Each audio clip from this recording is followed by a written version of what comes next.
Hey guys, welcome back. BDCKR here. We're back with Season 6, Episode 23 of our weekly P&Q&C&A&T,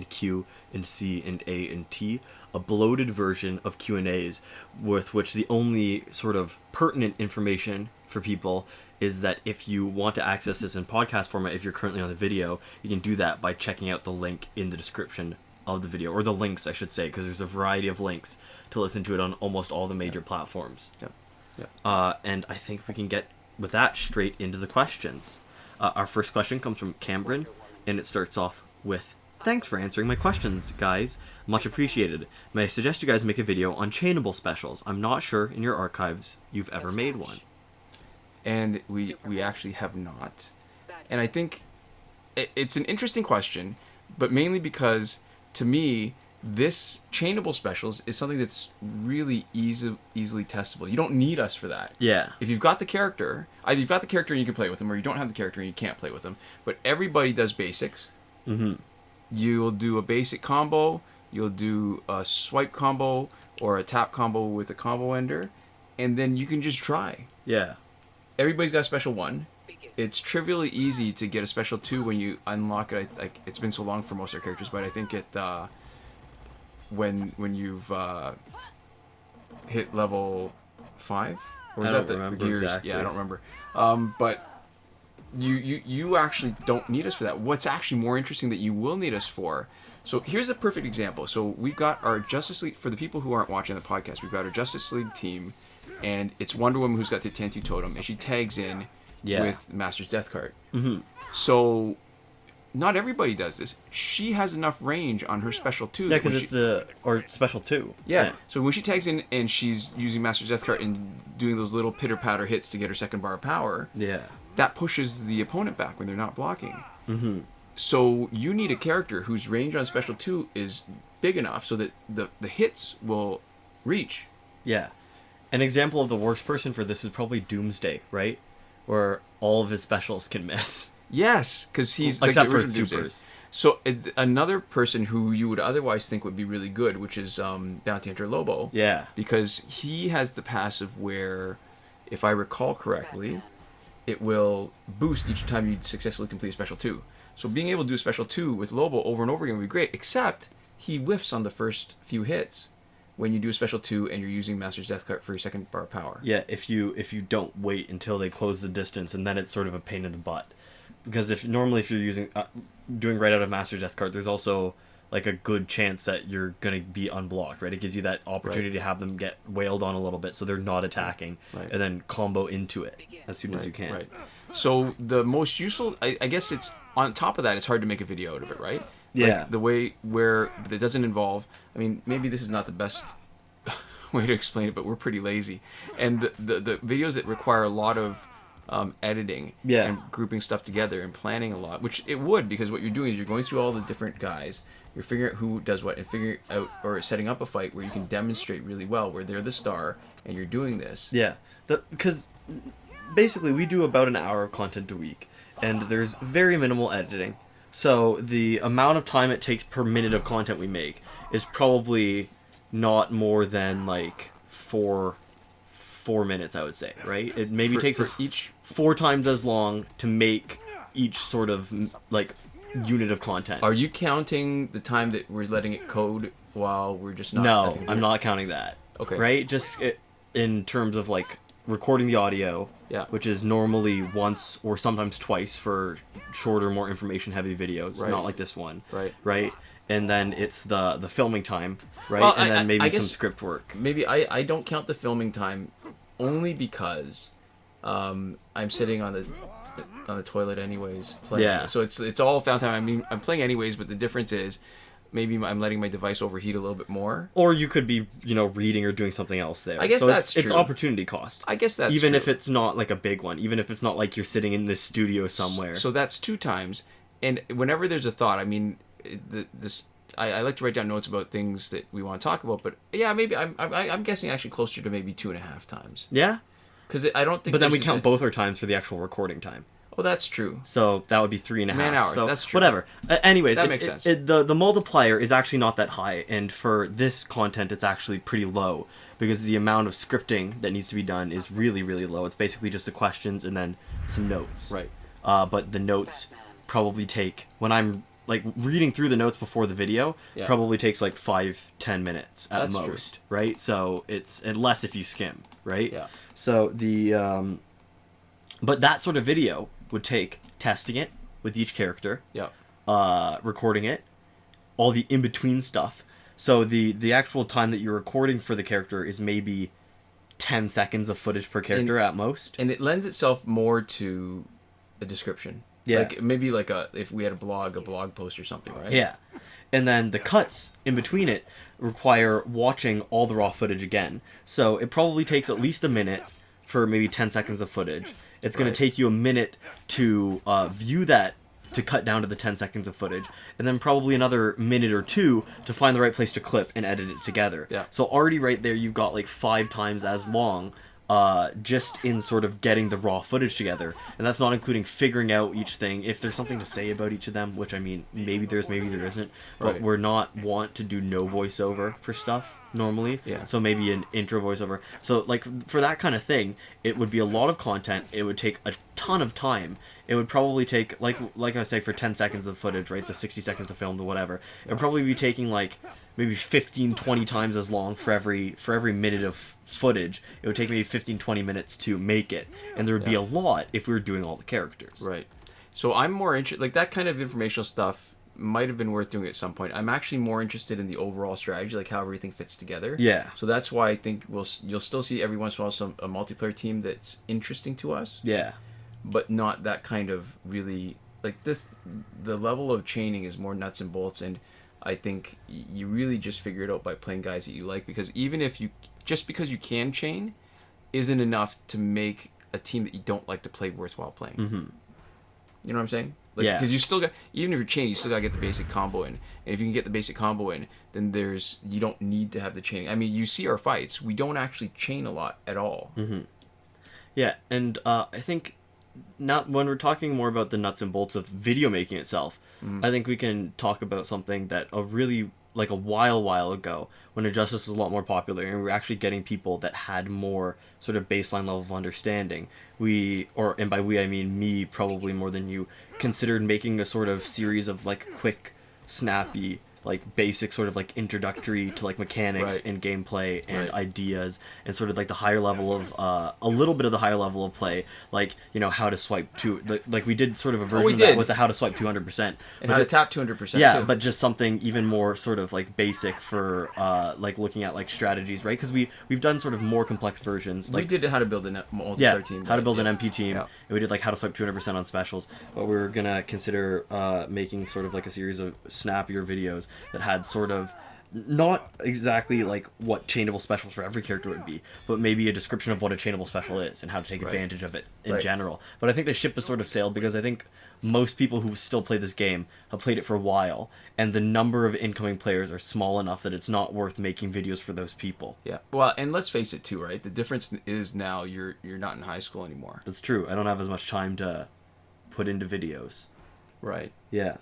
So I guess, unfortunately, we're not answering questions, but I think really you could answer it for us by telling who you've been using that you chain the specials with, and maybe everybody else who talks can make a comment about what teams they like to use that have a specific combo that chains.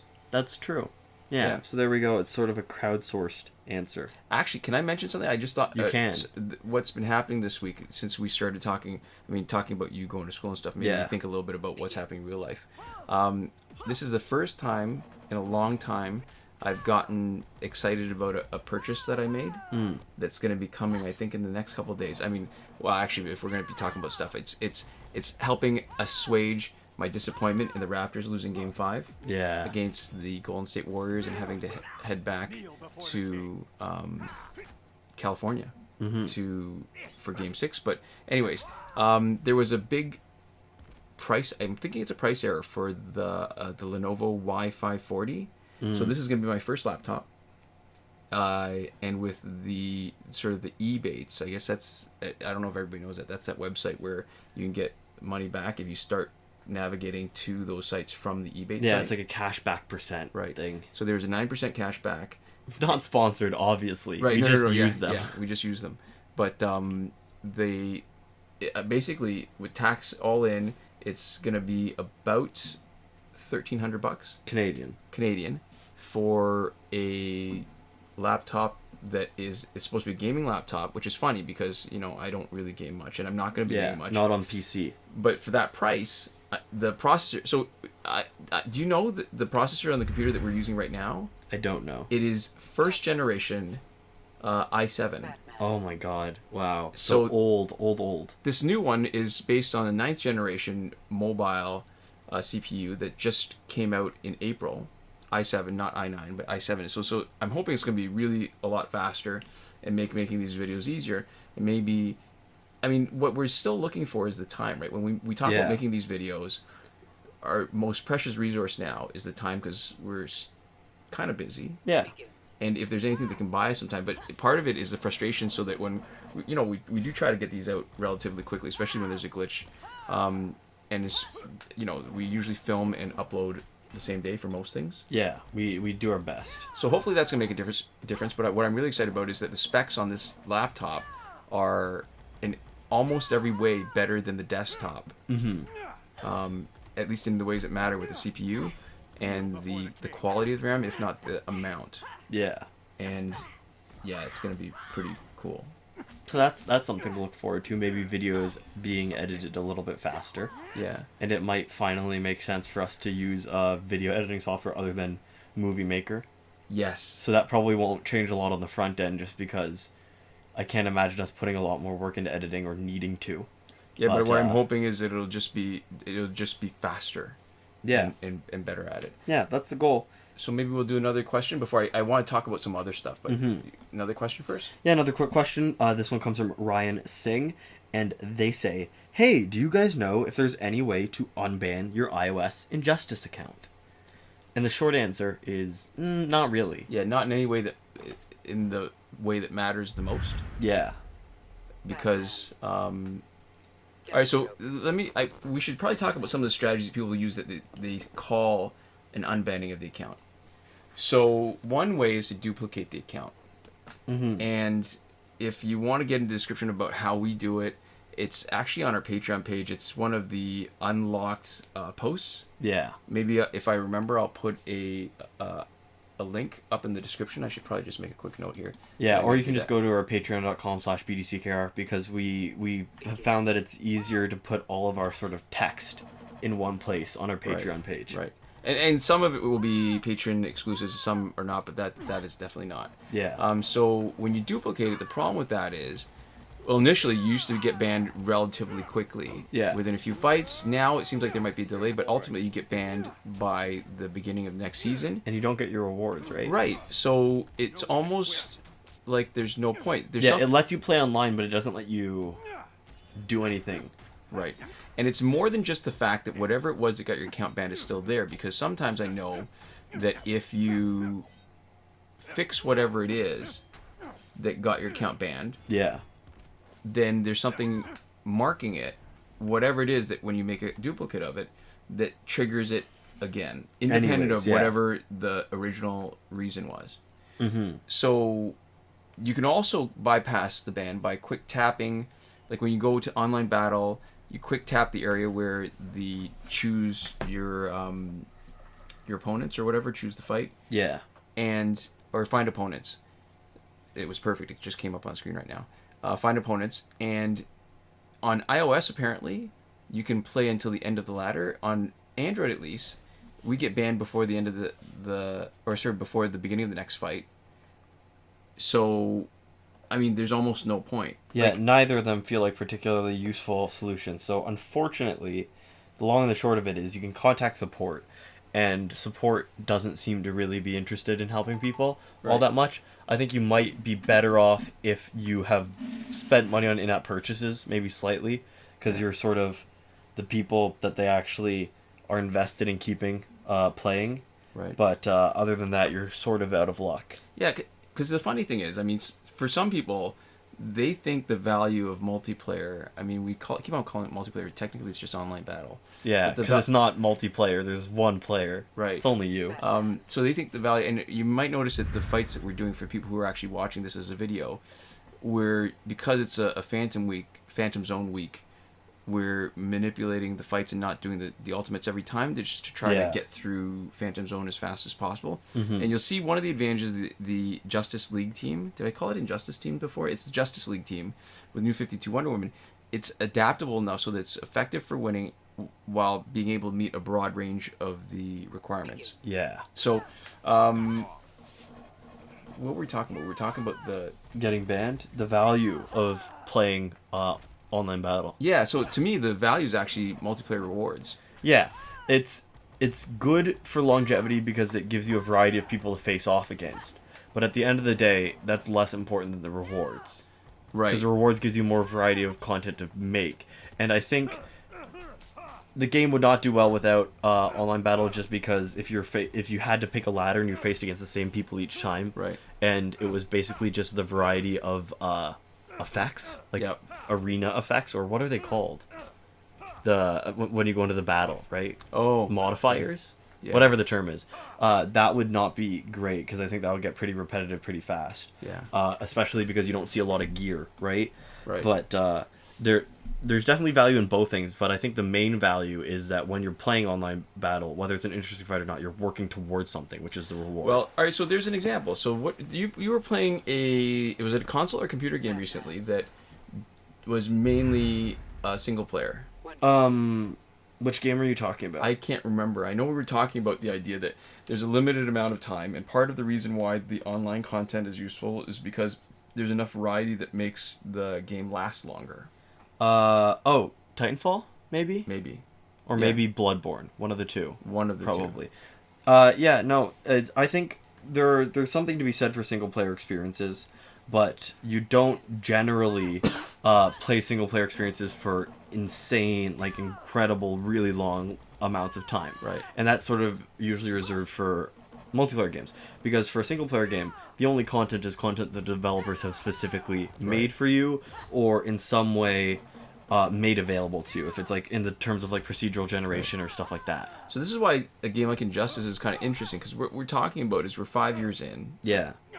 And I mean, granted, if we weren't doing these videos, we probably wouldn't be playing nearly as much, and we may not have been playing as long, but it's still attracting an audience, and it's still got some players that have been there for the long haul, that have been around for a long, long time. Yeah. And the way they do it is a lot different than console games, right? Because you can't find, like, what they're doing is they're releasing new content. Yeah, they're basically releasing DLC that is a weird mix between free and paid, depending on how easy it is to get, right? Like, technically free DLC that's paid, and that sort of like timed like content release system is actually more in line with multiplayer games, right? And how they're structured. You see this sort of like regular updates with new content in a game like, for example, Overwatch, right? Where they have to keep releasing new characters and maps and stuff to play with to make more combinations, or they don't have to, but they do.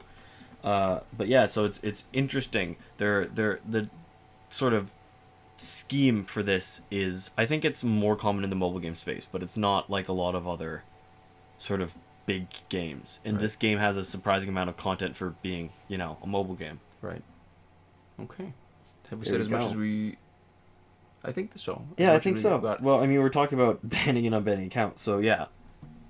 Yeah, so when your account is banned, I think it kills all the value, to me at least, because there's only so much you can play offline. Yeah.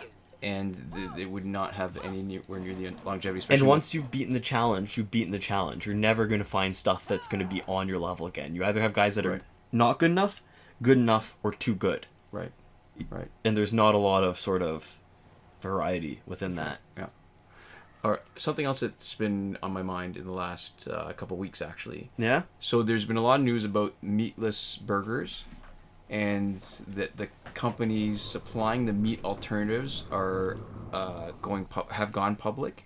So what's interesting to me is that there's an assumption with meatless products that it's somehow better for the environment. I'm thinking it probably is. Yeah.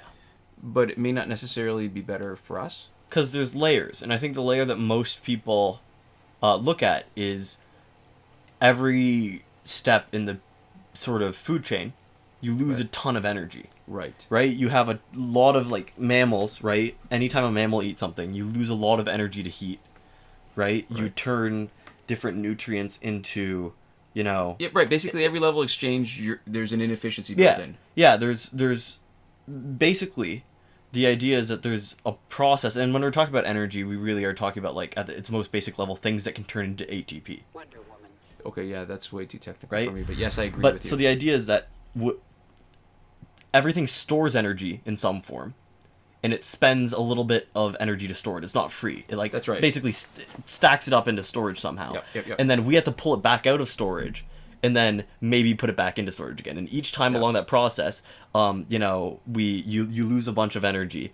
And so that's sort of the most basic level is that you'd expect it to be a lot more energy efficient, because instead of all the, like, grass you have to feed a cow, for example, instead of growing grass, you grow something else and then you feed it straight to the person. Right? So that's for, like, you know, burger replacements, burger substitutes. But so here's the thing that I was thinking of. So there's going to be a lower net cost, I think, for going meatless. Yeah. But it isn't obvious to me, even though it's still likely, that it's going to be a lower cost overall in resources for a given amount of nutrition. And so let me explain, right? So calories, almost definitely you'll be good enough, but micronutrients, maybe not. And the reason I say this is the one, like, for example, iron that's found in plants is not very well absorbed. And it goes back to some basic science, and I was looking this up because it was interesting to me. Iron in its ferric form, which is 3+, doesn't get absorbed very easily, and that's almost exclusively the iron that you find in plants. And ferrous, which is what you can find in animal, in meat and meat products, is ferrous, which is much better absorbed. So what you're gonna need to do is find some way, cause you're gonna have to figure out. That's because of its charge, right? Yes, that's interesting. And so I guess the problem is, so the micronutrients might be an issue, and just because it's meatless, it might be better for the environment in terms of the lower energy charge, but that's, again, I guess it depends on how efficient you are at the lab facility converting it into something that resembles meat before it gets to you. Yeah, it depends on what processes you're doing. Right. And what the cost is of the substrates. And again, I think likely it's going to be cheaper as an overall cost. But I'm not 100% sure of that. That's one of those things where it's like when you talk about electric cars, where they are like, yeah, well, the problem is if you're getting your electricity from an inefficient and polluting source, right, you feel like electricity is green, is a clean energy, but if your electricity is coming from a coal plant, your electric car can be much more or much less green depending on where you're driving it and where you're filling up. Where in a place like Ontario, we're pretty green. A lot of it is hydro and some of it's nuclear. Yeah. So it's interesting, right? Because it probably is good. Ultimately, it's probably gonna be good. Yeah. Because your sources of electricity are getting cheaper. Yeah. And more renewable, like with wind and solar. Mm-hmm. And so that's part of what's actually making coal plants obsolete. It's not that it's polluting; it's that solar and wind are getting cheaper. Yeah. And being more competitive. Mm-hmm. And something else that's interesting too is I think for meat substitutes, the sort of cost per unit is one of those things that right now the number of units being sold are relatively low and they're relatively high cost. Right. So the energy cost per unit and the actual like money cost per unit is going to be much higher unless we get a much larger dot base. Right? Yes. Because, you know, it doesn't... And I think it'll happen. I mean, we've seen that with so much technology. I remember when LED light bulbs were just so expensive. Yeah, right? But meatless burgers are different from tech because people tend to be a little more picky about the food that goes into them. All right, so, and here's the other thing, too. So, when we're talking meatless burgers, so there's less animal protein, but maybe there's less animal saturated fats, which may or may not be bad for you. Yeah. But in order to make them palatable, they're dumping a whole lot of salt into it, which is bad for a lot of people, if not all people. And they're putting a lot of fat in it to make it more flavorful, too. Yeah. And, I mean, we're talking about meatless burgers. There's also, obviously, just like black bean burgers, right? When we're saying research and development, but we're talking more about stuff that's meant to be like an actual sort of almost almost as good as meat, right? In like tastes very similar to meat, sort of like the Beyond Meat burger, right? And the I think Impossible where burger, they've got the heme, like the vegetable source heme. Yeah. So that's the bloody part that makes it taste even closer to that meat. makes it sizzle And makes it bleed. Yeah. So if while we're on this topic, I just want to recommend a book for you and for anybody else who's listening. There's a book called How Bad Are Bananas? And it's about the carbon footprint, which is a relatively simplistic phrase, but the carbon footprint cost of different things that we do. And the example from the title is bananas. And you'd think transportation of bananas from a tropical locale to, Canada would have a huge environmental cost. And it's not intuitively obvious how good it is because it gets shipped by sea for a big chunk of it, and the cost of that is actually relatively low. Interesting. Okay. So it's written by Mike Berners-Lee, and the little bit of trivia there is that's the brother of Tim Berners-Lee, who was the inventor of the World Wide Web. So yeah, I would not recommend the same cultural impact as his brother. No, but it's definitely an interesting book, and it was it really puts things in perspective a little bit. I mean, it's not going to really be a practical guide for doing stuff, but it gives some context and perspective on the kind of cost involved in different things that we do that might not be obvious. Yeah. So I think it's interesting, and the one reason why I think meat substitute burgers are probably going to be way better for energy cost, at least when the research phase is not factored in. So that's assuming probably a certain adopt base or a certain amount of time after they've been developed. Right. Is because the energy inefficiency of stuff can be as high as 95%. Sure. So when you look at everything that a cow has to eat in its entire lifetime before the meat gets to your plate, right. And then you look at the number and it's farts. So when you look at the number of calories consumed by everything from the very sort of lowest level all the way to the piece of meat on your plate, the number of calories it took to lead to the number of calories in your piece of meat can be really a fractional. Yep. So I know that's one of the things. So this is I did some research because we really like Heifer International as a charity. Absolutely. And I did a bunch of research into it to figure out how good it was as a charity. And I learned that they do pretty good in terms of getting the money to the people. There's the efficiency. Yeah, so they're pretty good at distributing their services. And the issue that they have is that a lot of their products focus on giving people stuff like milk. And in developing countries, there can be a pretty high percentage of people who are lactose intolerant. Right. So the distribution is not great. The sort of environmental impact on it is that apparently in not in every case that they've given it out has there been great sources of water. So it's hard to keep the livestock healthy, and they've sort of had to balance out who gets water, the livestock or them. So that's not always best. And the other thing that can be a little bit of an issue is that people critique Heifer International because there are a lot of far superior things to do that aren't growing livestock, where people like the idea of giving gifts of livestock. And there can be stuff that has way less impact on the surrounding flora and fauna. That can a negative impact. That can be way more energy efficient, use less water. So I forget, there's one type of...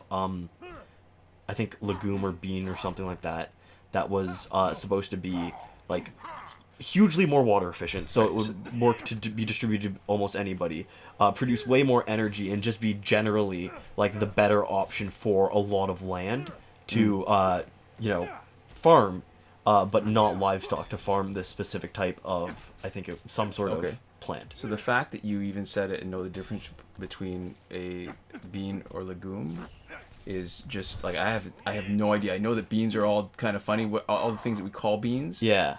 I don't know what the difference between them is. I'm pretty sure there is a difference, though. You use them so confidently, I was convinced. Yeah, but so that's something that's quite interesting. So that's just, it's not a condemnation of Heifer International because they do what they say on the tin.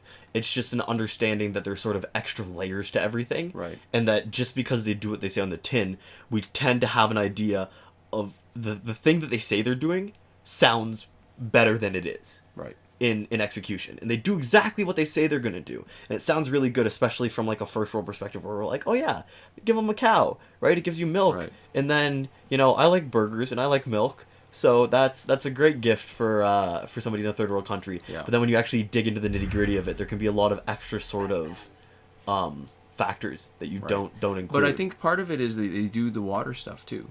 They can do the water stuff, yeah. And that's why if you're donating to charity like that, you're probably better off not doing the thing, because especially when you're giving it as a gift, the problem is what will make the most money, which will be able to be put forward to helping people, and what will be the most efficient per dollar spent at helping people are different, right? Where if people love to say, I bought you a goat, or I bought you a cow, right? Well, the same way that people don't like to give money but give gift certificates instead. Yeah, so people like to be able to say, hey, somebody, a needy family has a goat now because of you. Right. I don't think as many people would be as happy to say a needy family has a small crop of, like, beans because of you, right? Like, that's a harder sell. Yes. To have a gift certificate that says, we gave somebody 20 pounds of beans starter seeds or starter beans. Beans grow from beans. Beans grow from beans. So I don't.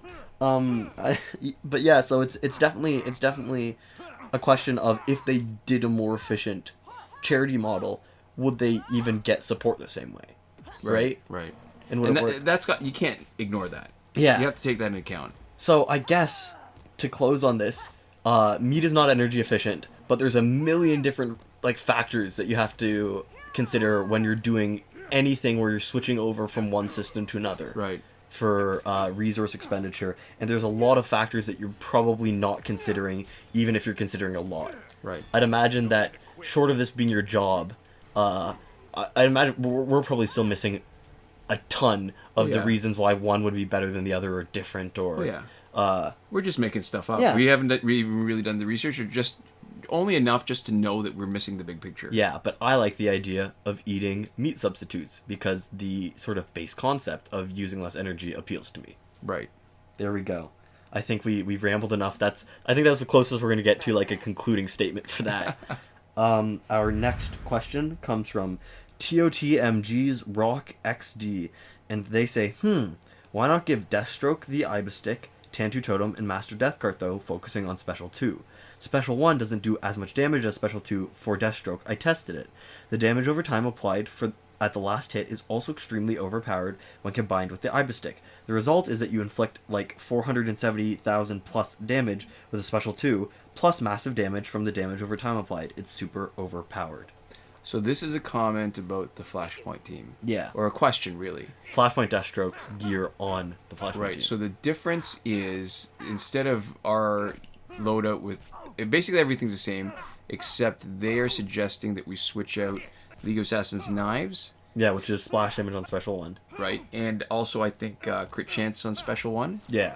For... I think so. Or is it boost? I can't even remember. It doesn't even matter. Doesn't matter. Because really the main one is splash damage, yeah. 50% splash damage. And switch that out for the Ibis Stick, which gives a power gen boost. League of Assassins Knives also gives a power gen boost, but bigger.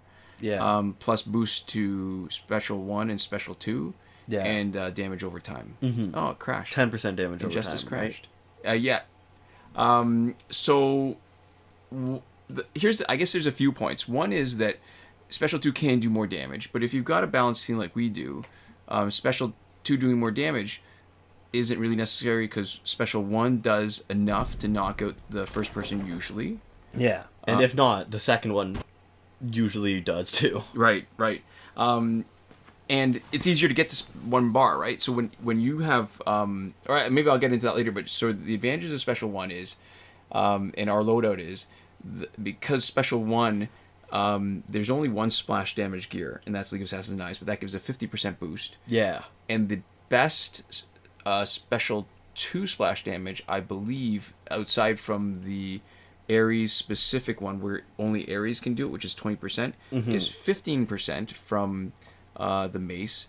And it's possible that the Master's Death Cart could be a little bit higher. I don't even remember what the number is, but the problem is that splash damage isn't as instantaneous, and you need the opponent to stay off screen, and eventually it dribbles down, but most of the time if you knock them out and they tag their teammate out and they tag in, you're not doing nearly as much. And the other part then is, because you're doing splash damage, the one thing that slows down fights, Astro Harness, it doesn't slow down as much because they're already really low. You've probably blazed past 1 or maybe 2 of their shields by the time you get to them. Right. So I'm not saying that that IBA stick strategy using special 2 is not a good one. Yeah. I still like the special 1 because, all right, so when you take into account with the first person that's on the opponent's team, the 50% splash damage on each of their team members, and up to 50% of the 100% of the special 1 if all the hits land, which they don't, because if we're doing too much damage, it won't land, right? Yeah. Special 1 probably does more damage because you're doubling the amount of damage from the splash. Yeah. Right? 100 plus 50 plus 50, you're doubling the damage. And this is the best loadout for dealing with a special avoiding team like Reverse Flash, Dawn of Justice Batman, Wally West, because as long as one of the teammates are vulnerable, if you bring in Deathstroke on that teammate, you're wiping out the special avoider. Oh, and power damping too. Mm-hmm. And with that high damage for the special 2, I guess the question is if we tested it out or if this commenter commented back. I'm not going to read out the name again because it's a little longer. But if it's powerful enough that even if somebody's blocking, that you're knocking out everybody in one hit every time, then, that's just as good, right? Obviously, you're in a position where there's no real way to screw up, right? It's using sort of a lower number of special 2s and you're getting your power back. Then that's a great strategy too. It's hard to imagine being much better than the current loadout. Right. So at best, it's probably somewhere around equivalent with not sort of those off cases where, because really what you have to consider is if it's both not crit and blocked, if it's still knocking people out. And that's really the worst sort of scenarios that you run into, is when it's not crit or blocked, or when you're only hitting with the tail end after some invulnerability, like Astro Harness, where you're getting only maybe half the hits or one hit. And here's the thing too. I mean, with somebody like Astro Harness, when you've got 2 bars of power and I can do 2 special 1s, right? I can take them through a couple of invulnerabilities without tagging out. Right? Special 2, if you're going to do special 2, you're going to have to tag out to get it. That's true. Yeah. And so let's say we're doing so now we're going to demonstrate the Flashpoint team. But I actually agree about the damage over time, because that's not using special 2 is actually not a bad strategy when you want to satisfy the requirements for the Phantom Zone. Yeah. But if I had 2 equivalent teams that were just as effective, but one relied on special 2 and one relied on special 1, I think I'd go for the special 1 almost every time, just because if something goes wrong and let's say somebody hits you with Claw of Horus and you don't recover all your power, it takes way less to build up to special 1 than a special 2. Mm-hmm. There we go. Our next question, I think if we're ready to move on, comes from Zachary, and they say, so what's the possibility that one of you guys gets an iPhone so you guys can play on both? It's alright if you don't, you guys are awesome anyways. And I want to say, first off, thanks for the question, and thanks for phrasing it like this, because normally the version we get isn't rude per se, but this is definitely more polite. This is nicer than the normal version we get, which is not to say that the normal version we get is not nice. All right, so what do you think? What's the chance that you're going to get an iPhone? Basically, not at all. I like Android. I like customizing my device. I like Nova Launcher and being able to do all that app customization, and I don't think you can do it as well on Apple, and if you can, I'm not interested in doing all the work to figure it out. I'm generally happy with Android, and I don't and most importantly, I'm happy with the price of getting a pretty good Android device. That's what I was going to say. So getting, if I was choosing between a brand new Samsung, for example, and an iPhone, it might be harder, but I'm never choosing between stuff that's top of the line, so it's sort of price is the main factor. Right. So this is why it's so exciting to me for the computer too that I mentioned earlier. It's the Lenovo Y540, and it's the max spec one. And in Canadian dollars, when they brought it back on after the price error, it's $2,200. And just for the recap, it was $1,300 when you purchased it after everything. Right. And if I'm going to be using, I'm not using it for gaming, but I mean, even then, $1,300 I think is a pretty reasonable price. Yeah. And it's going to give. Yeah, anyways, but maybe I should, this, but maybe I'll just talk about it for people who might be listening. I have been using a Sony Ericsson C905 for my phone up until March of this year. Which is a slide phone. It's a slider phone. It's that been has good. like 12 keys on it. Yes, it is a bear to have to text on that. Yeah, it was awful. You had to like install like a texting dictionary, and your text would take forever, and which meant basically I'm not texting. Your longer messages were like, "Where you at?" And I would watch you try to text that, and it would take you like more than I think like a full minute to get that, or maybe not quite, but it would take you a significant amount of time. It would it was laborious and it was painful to watch. Yeah, so I finally switched from that dumb phone to the LG G6 this year, and we've used it in an emergency, in a pinch, to film some footage. But our main playing and filming phone is the Moto G 3rd Gen, mainly because it's old enough and it was cheap enough that I didn't mind rooting it and voiding any kind of potential warranty.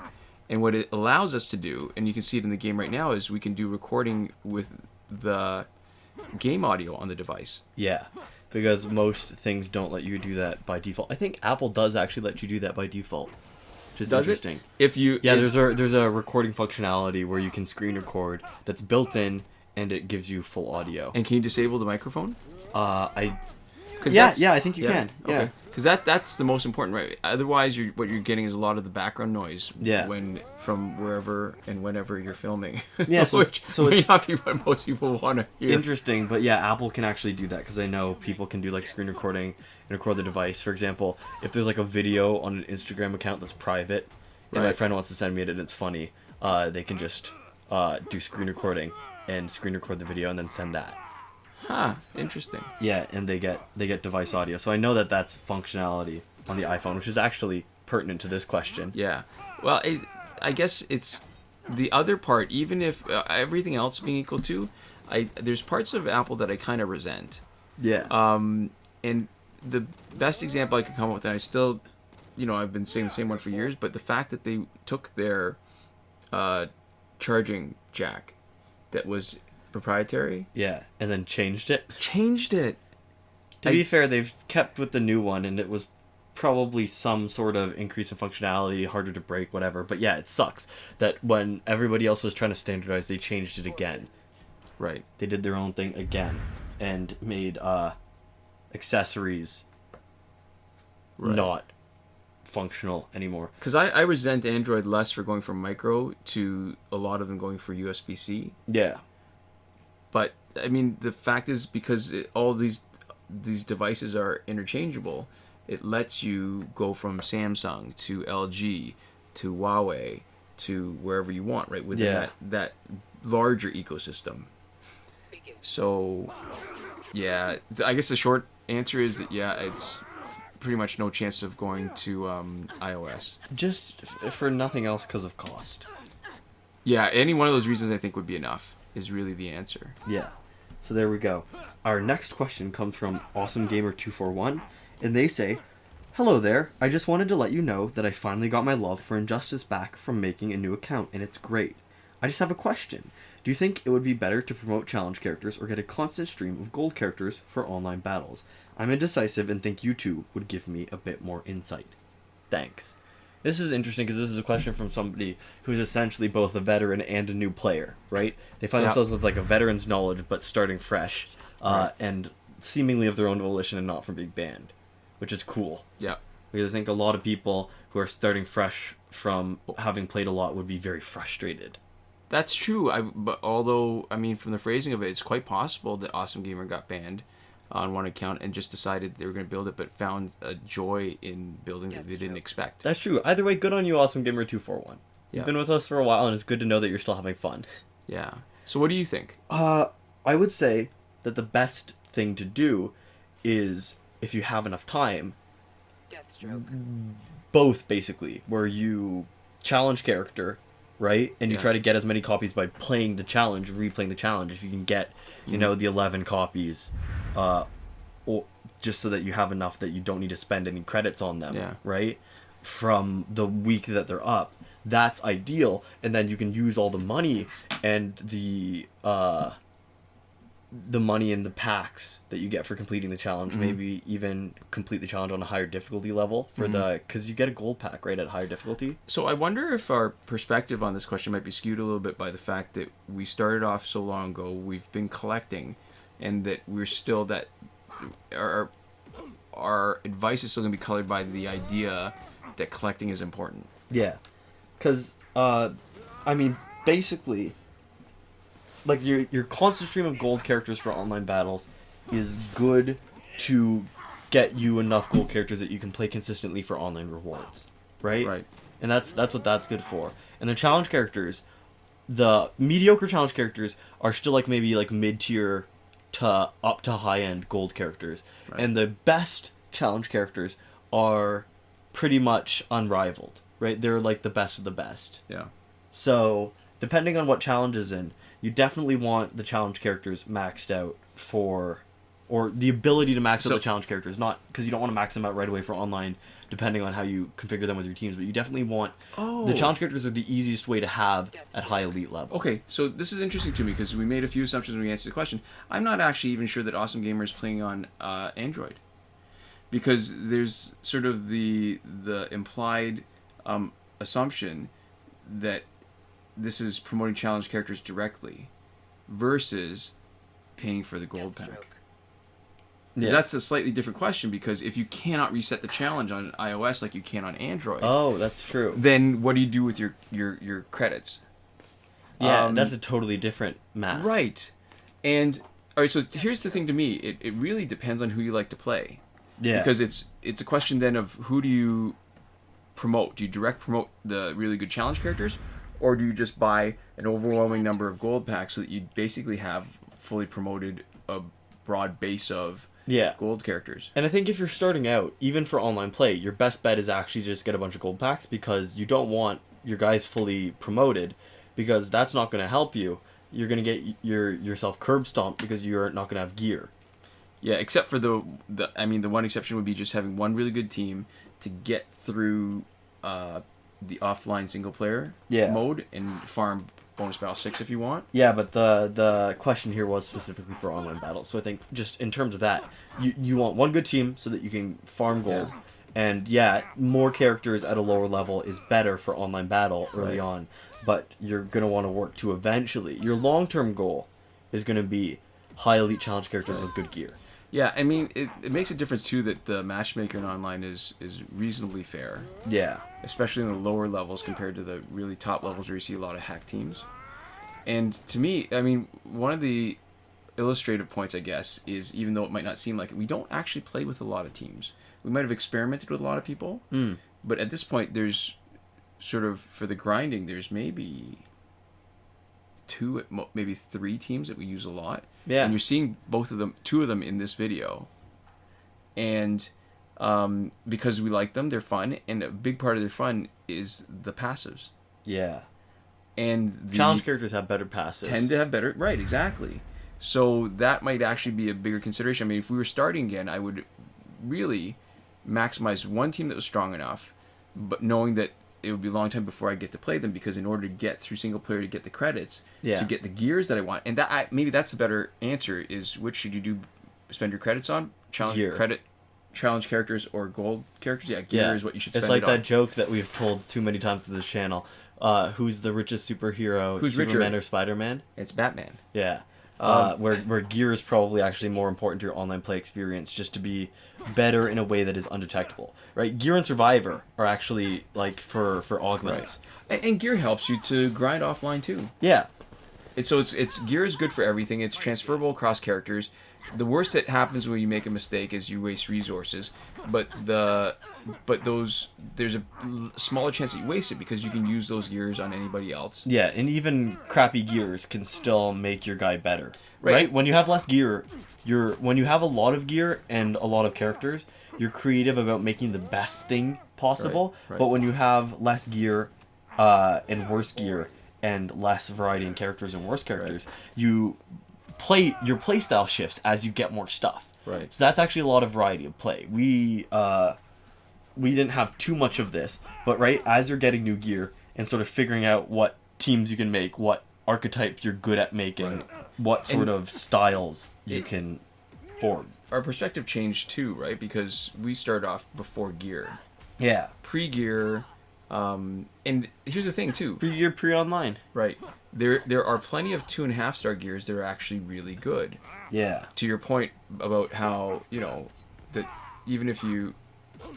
Even the some of the crappy gear is going to make a difference. Like Mark of Lady Shiva is a great basic attack gear. It's only marginally worse than the 3.5-star gear, like the Blade of the War God. Yeah. Or the Knife Collection. Yeah, Netherrealm Kama. Yeah. All that stuff. And what's good too is that when your lower level gear is maxed out, you get more shards from it. Right. So if you max out 1.5-star gear, right? If you turn it to a 2-star gear and you get it all the way up to its top, you're going to get more shards from that. So you get sort of more resources proportionally the more resources that you put in. And because there aren't too many 1-star gear, you're going to be getting a lot of them. So there's actually going to be returns in the long term for upgrading them in the short term. Right. So really...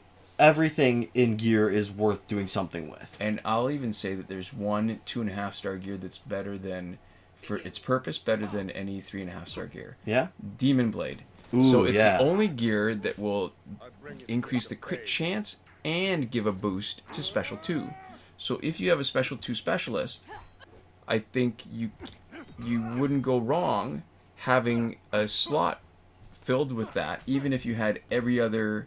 legendary gear. I mean, we've done it with Ares, right? Yeah. Where Demon Blade is still actually really good on him because it increases the chance that it crits, it boosts the damage so that he's like a real Special 2 specialist because of all the advantages of the unblockable special, high damage, splash damage with his blade.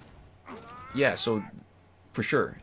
That's a Bruce Wayne answer. It's that gears are way more important. So there we go. Now, moving on to the last question of the week. This one comes from Barry Allen. And they say, what is the best offensive gear to put on this card, assuming Cloak of Destiny isn't available? And this card is referring to Batman Ninja Batman. Yeah. I wanted to say Batman Ninja, but that's not his name. Yeah, it's some of the naming conventions have gone a little wonky the longer we've gone. Yeah. So the best offensive gear on Batman Ninja. He's a ninja Batman. So he's from he's Batman Ninja Universe, Ninja Batman. That's right. So he's in a lot of ways a defensive card because of how he takes less damage when he's outnumbered. Yeah. And the way you see him geared a lot of times, and the way we've used him a lot of times, is to gear him as a tank. And when you put his helmet on him, his ninja helmet on him, he can take even less damage. Batman Ninja Batman's ninja helmet. All right, so maybe it's good to talk about the principles then in general, but what separates one card from another. So the first thing is whether it's bronze, silver, gold, or metal. And that has a direct impact on the stats. And that tends to have an impact on the passives, where the higher metal compared to gold, compared to silver, compared to bronze, tends to have better passives. Yeah. And then you're looking at special quirks, which is what when we're you're doing. not, unless it's Nightwing, basically. I think Nightwing is the big exception. Oh, that's true. Actually, Silver Nightwing in my mind is a way better. I mean, he's not better offensively because his stats are just lower. But he's a better tank in every way. Because the thing is, I love the Nightwings because they have power drain. Yeah. And so the enemies use less specials and they take less basic damage.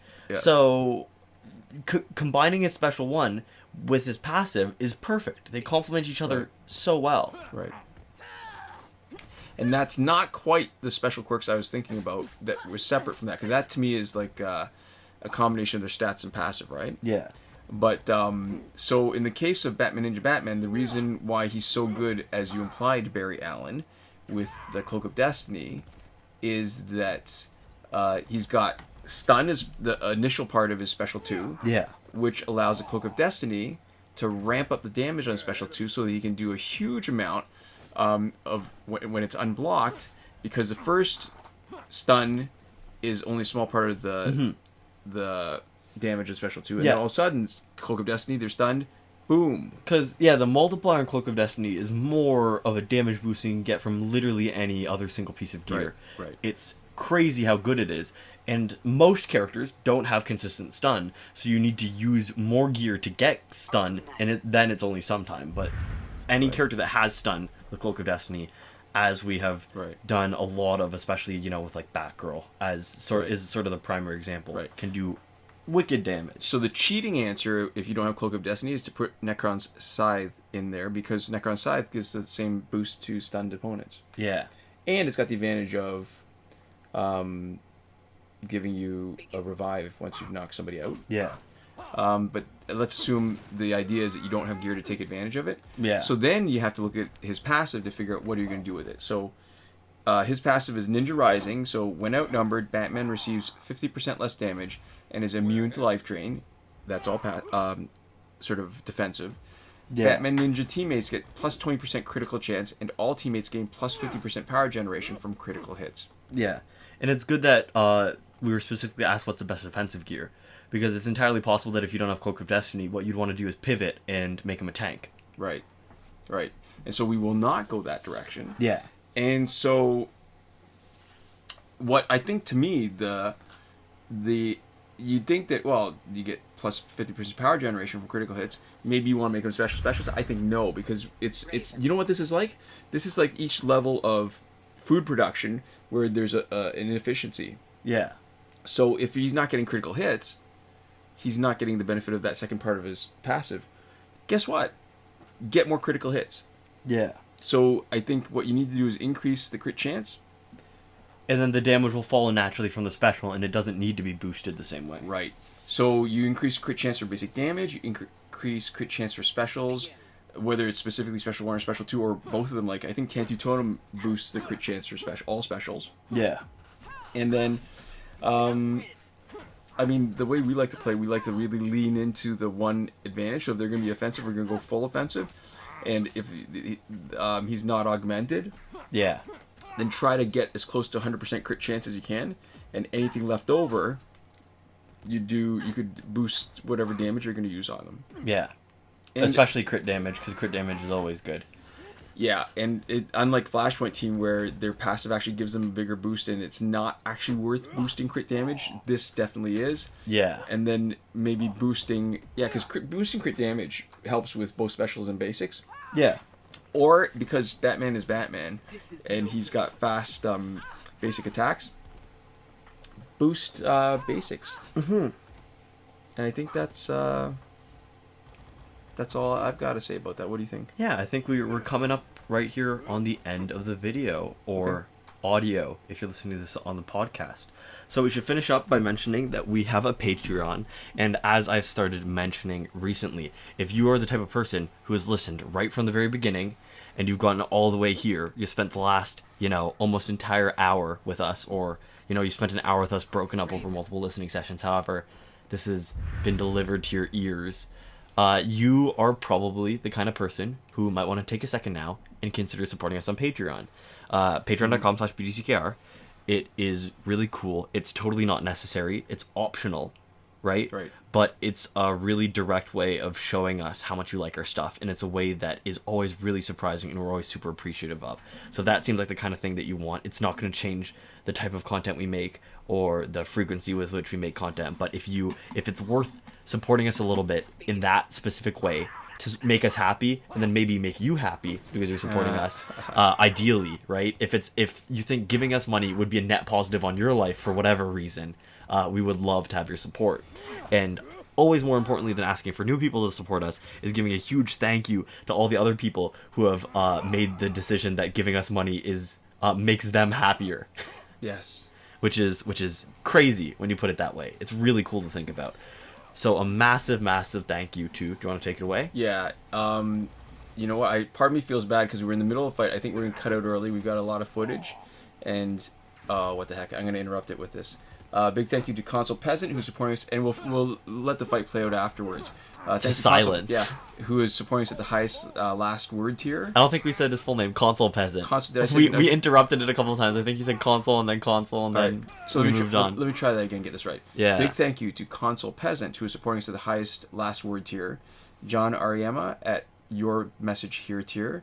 Shawn, Farrell, Daniel Simonson, and Aaron Mall, who are supporting us on the credited level, and Eddie G, Chris Wolf, and Laszlo Georgiadis at the gratitude level. And of course, there's a huge thank you to all of you who are just watching, maybe commenting, liking, doing anything. We do appreciate each and every one of you as well. So thank you so much to all of you, and we'll see you next time. Komoda!